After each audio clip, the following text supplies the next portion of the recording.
Hi, Ms. Gavan. My name is Shane Reed, and today I'm comparing and contrasting the cognitive development theories of Vygotsky and Piaget. I picked those two guys because they were contemporaries. They were doing their research at the same time, and I thought that was pretty neat about them. So the basic components of each theory: Piaget believed the developmental stages were largely fixed. They were based on age, and the concepts of advanced developmental stage could not be taught. So if something was too advanced for a child, they weren't able to learn it until they cognitively developed first.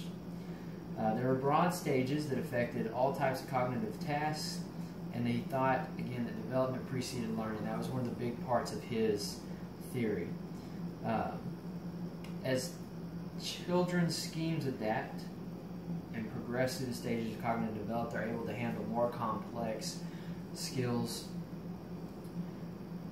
For Vygotsky, his basic concepts were that intellectual development can only be understood through historical and cultural context.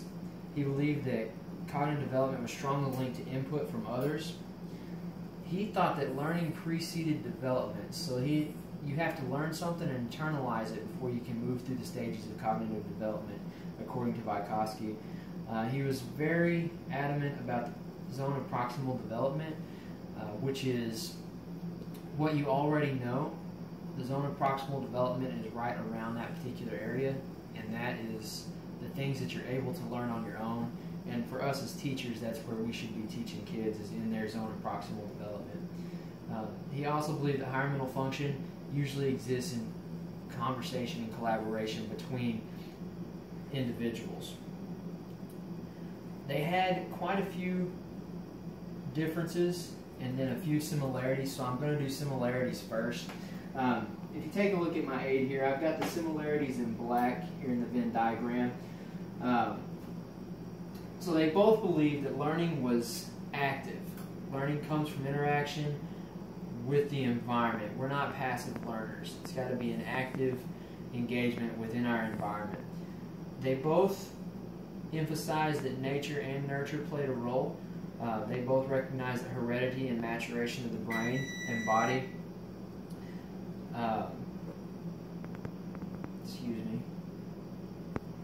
played a large role in cognitive development. Piaget also recognized that children oftentimes rise to meet the demands of their environment.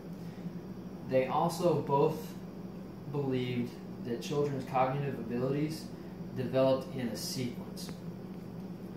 They had a lot of differences as well. Vygotsky and Piaget disagreed that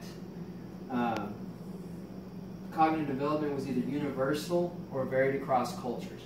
Piaget thought that development of cognitive functions was universal in every culture, and Vygotsky thought that cognitive development varied from culture to culture, and that development could only be explained based on that culture.